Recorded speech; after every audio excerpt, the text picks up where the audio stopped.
안녕하세요. 루돌프 슈타이노의 생각 속으로 좀 더 깊이 들어가 볼까요? 네, 안녕하세요. 오늘은 한 100여 년 전쯤 베를린 강연 내용인데요. 초감각적 인식, 이 강연록 일부를 통해서요. 피, 고통, 또 악의 문제, 그리고 인간 성장에 대한 그의 좀 독특한 통찰들을 살펴보려고 합니다. 네, 상당히 흥미로운 주제들이죠. 이게 좀 복잡하게 들릴 수도 있는데 저희가 핵심만 뽑아서 당신의 생각에 새로운 질문을 던질 수 있도록 한번 쉽고 재미있게 풀어가 보겠습니다. 좋습니다. 자, 슈타이너 여정의 첫걸음은 바로 피입니다. 그 괴테 파우스토 보면 메피스토펠레스가 왜 하필 피로 계약서에 서명하라고 했을까요? 아, 그거요? 네, 이게 그냥 상징적인 행위가 아니었어요. 슈타이너에 따르면 피는 단순한 액체가 아니라 우리 자아, 그러니까 개별적인 나의 의식의 어떤 물리적 도구이자 표현이라는 거죠. 맞습니다. 그 피가 우리 내면의 생각이나 감정을 뭐랄까요, 외부 세계의 행동으로 연결하는 그런 매개체라는 거예요. 아, 매개체요? 네. 근데 여기서 흥미로운 지점은 슈타이너가 과거의 그 혈족 외결혼, 그러니까 다른 부족이나 집단과의 결혼이 늘면서 인류 의식이 크게 변했다고 봤다는 겁니다. 혈족 외결혼이요. 의식이 변했다고요? 네, 고대에 있었던 어떤 영적인 직관력 이런 거 좀 희미해지고 대신 우리가 오늘날 중요하게 여기는 분석적인 지성이 발달했다는 그런 주장이에요. 오, 마치 하나를 얻으려고 다른 하나를 좀 내어준 것처럼요. 와. 그 혈족 외 결혼이 인간 의식의 진화 방향 자체를 바꿨다는 생각은 오, 정말 놀라운데요? 그렇죠. 좀 급진적이죠. 네.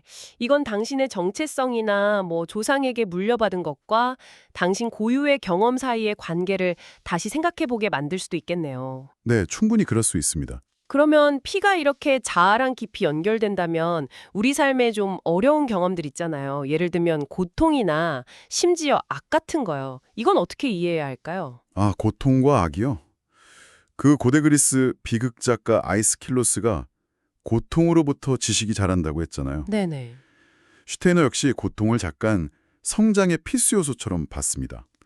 예를 들어 감각기관이 발달하면서 기존 구조가 파괴될 때 어떤 고통이 생기듯이 고통은 새로운 의식이나 에리켄티니스, 그러니까 단순 지식이 아니라 더 깊은 영적 통찰과 이해로 나아가는 어떤 문턱이 될 수 있다는 거예요. 고통이 성장의 밑거름이 될 수 있다. 이건 어느 정도 이해가 가는데요. 그럼 악은 왜 존재하는 걸까요? 이건 정말 어려운 질문 같아요. 맞아요. 참 어려운 문제죠. 슈타이너는 이 악의 등장을 자유와 연결시킵니다. 자유요?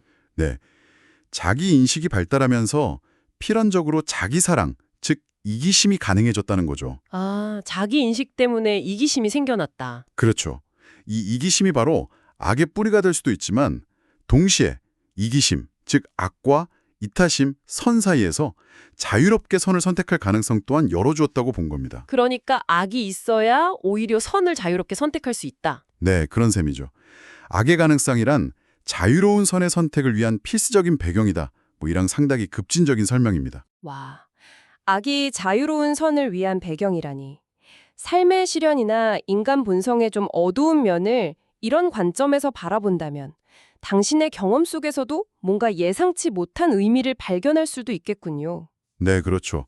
새로운 시각을 제공할 수 있죠. 이런 경험들이 쌓여서 우리가 성장하는데 슈타이너는 인간 발달을 또 어떻게 봤을까요?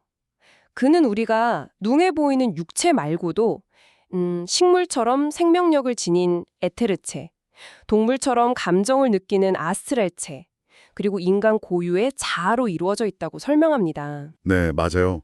그 세 가지 체의 자아까지 더해서 네 가지 구성체죠. 근데 중요한 건 이 요소들이 각기 다른 시기에 깨어나서 독립적으로 활동한다는 점이라고 하셨죠. 네, 그렇습니다. 육체는 우리가 태어날 때부터 활동하지만 에트르체는 대략 7세, 그러니까 이갈이 시기쯤에, 그리고 아스트랄체는 사춘기 무렵에 그 고유한 힘을 발휘하기 시작한다고 봤죠. 아, 시기가 다 다르군요. 네, 이게 이제 교육에 주는 시사점이 아주 명확합니다. 각 단계에 맞는 접근이 필요하다는 거예요. 단계별 맞춤 교육이요? 그렇죠. 7세 이전에는 모방이 중요하니까 좋은 환경을 만들어주는 게 중요하고요. 7세부터 14세까지는 상상력이나 감성을 키우는 이야기, 예술, 또 존경할 만한 어떤 권위 같은 것이 중요하다고 봤어요. 그리고 14세 이후에야 비로소 비판적 사고나 추상적 개념을 다루는 교육에 적합하다는 겁니다. 허, 마치 식물 키울 때 필요한 물이나 햇빛 양이 다르듯이 아이 발달 단계에 맞는 교육적 접근이 중요하다는 거네요. 네, 정확합니다. 이게 100년도 더 된 이론인데 오늘날 이 디지털 환경 속 아이들에게 슈타이너가 말했던 감각 환경이나 모방, 권위 이런 의미를 어떻게 적용할지 좀 고민해 볼 지점인 것 같습니다. 네, 충분히 고민해 볼 만한 가치가 있죠. 지금까지 살펴본 이런 피, 고통, 발달에 대한 슈타이너의 통찰은요, 사실 그가 제시한 더 큰 영적 수행 체계의 일부입니다. 아, 더 큰 그림이 있군요. 네, 그중 하나가 바로 장미십자회의 전통에 기반한 내적 발달의 길인데요. 시간 관계상 이걸 깊이 들어가긴 좀 어렵지만 핵심만 말씀드리면 이게 고대 동양의 요가나 명상과는 좀 다른 방식이라는 겁니다. 현대 서구인의 사고방식과 지성에 맞는 영적 성장 경로를 제시한다는 점이죠. 아, 서구 현대인에게 맞는 방식이요? 네, 예를 들어 현자의 돌 같은 상징도 어떤 물질을 바꾸는 게 아니라 호흡이나 생명 과정에 대한 이해를 통해서 내적으로 변화하는 것을 의미한다고 해석했죠. 그렇군요. 내적인 변화. 오늘 슈타이너와 함께한 이 짧은 여정에서 우리는 피와 자아, 고통과 의식, 악과 자유, 그리고 인간 발달 단계에 대한 그의 깊고 때로는 좀 논쟁적인 생각들을 만나봤습니다. 네, 그의 정신과학이라는 게 이처럼 보이지 않는 세계와 우리의 구체적인 삶을 연결하려는 시도였던 것 같네요. 맞습니다. 슈타이너는 진정한 자기 인식이란 단순히 내면을 들여다보는 것만으로는 부족하고 우리 자신의 몸, 생각, 감정 안에 우주적인 힘과 지혜가 어떻게 작용하는지를 이해하는 데서 온다고 강조했습니다. 우리 존재 자체가 우주적 지혜의 표현이다. 네, 바로 그거죠. 만약 우리 자신과 이 세상을 더 큰 어떤 영적인 힘과 지혜의 표현으로 인식한다면 당신의 삶은 어떻게 달라질 수 있을까요? 이 질문을 화두 삼아 오늘 여정을 마무리하겠습니다. 네, 깊이 생각해 볼 질문입니다. 함께 해주셔서 감사합니다. 감사합니다.